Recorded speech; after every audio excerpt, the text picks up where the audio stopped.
సునీల్ ఉన్నారు యుఎస్ఏ నుంచి మీతో మాట్లాడడానికి. సునీల్ గారు హలో, నమస్తే వెంకటన్న. నమస్తే. చాలా హ్యాపీగా ఉంది మీరు ఎమ్మెల్సీ అవ్వడం. అండ్ నెక్స్ట్ టర్మ్ లో మీరు అట్లీస్ట్ నెక్స్ట్ ఎంపీకి ప్రమోట్ అవుతారని అనుకుంటున్నా. అండ్ ఇంకోటి ఏంటంటే అన్న, ఒకటే థింగ్ ఏంటంటే, ఇప్పుడు హరీష్ రావు, కేటీఆర్ రోజు ఇష్టం వచ్చినట్టు మాట్లాడుతున్నారు కదా అసెంబ్లీలో. అసలు 45 రోజుల ప్రభుత్వం అన్న సోయి కూడా లేకుండా అప్పుడే విమర్శించడము, అసలు ఏదో కొంపలు మునిగిపోయినట్టు, వీళ్ళందరూ ఇన్ని రోజులు ఏదో చేసినట్టు ఇప్పుడు ఇట్లా చేస్తున్నారు కదా. వీళ్ళ బిహేవియర్ గురించి కొంచెం చెప్పండి అమ్మా. అసలు రోజు టీవీలు చూస్తుంటే మాకు పిచ్చిలేస్తుంది.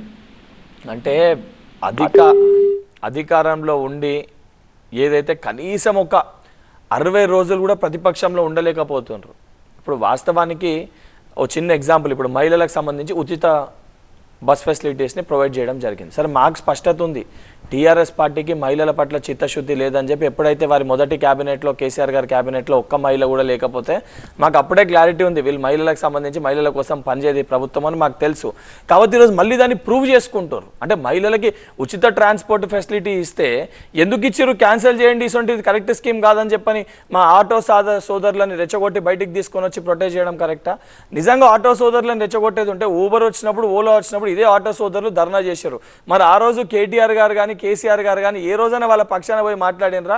ఇవాళ పోయి ఆటోలో తిరుగుకుంటూ కెమెరాని అమర్చుకొని ఆ పార్టీ నాయకులందరూ కూడా ఆటోలలో వస్తారు. అండ్ చాలా స్పష్టంగా మా ఆటో సోదరులకు కూడా వాళ్ళ కుటుంబంలో కూడా మహిళలు ఉంటారు, సోదరిమణులు ఉంటారు, వాళ్ళకు కూడా ట్రాన్స్పోర్టేషన్ ఫ్రీగానే కదా. దానితో పాటు ఆటో సోదరులను కూడా ఆదుకుంటామని చెప్పి చాలా స్పష్టంగా ముఖ్యమంత్రి గారు, మా సంబంధించిన శాఖ మంత్రి పొన్నం ప్రభాకర్ గారు చెప్పారు. చెప్పినాక కూడా ఉద్దేశపూర్వకంగా వచ్చి ఏదో రెచ్చగొట్టి కావాలని చెప్పని ఏదో ఆటోని తీసుకొని వచ్చి ఏంటంటే వీళ్ళకి స్కీమ్ ప్రాపర్గా ఉన్నా, మంచి స్కీమ్ చేసినా కూడా మెచ్చుకొని దాన్ని ప్రాపర్గా బాగుందని చెప్పే పరిస్థితి కాదు. ఏది చేసినా కూడా ఒక అహంకారంతో మాట్లాడాలని.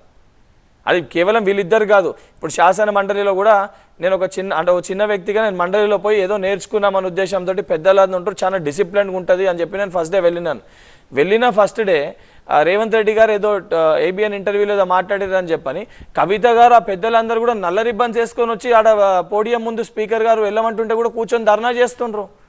అంటే నా సొంటి కొత్త సభ్యులు నాకంటే చిన్నపిల్లలకి వాళ్ళు వివరిస్తారు అక్కడ.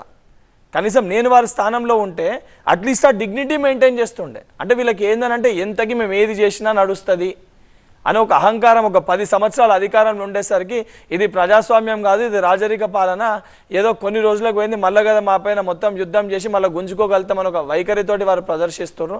సరే, వారి అహంకారం ఇప్పటికీ తగ్గకపోయినా మన సగం ప్రజలు వంచారు.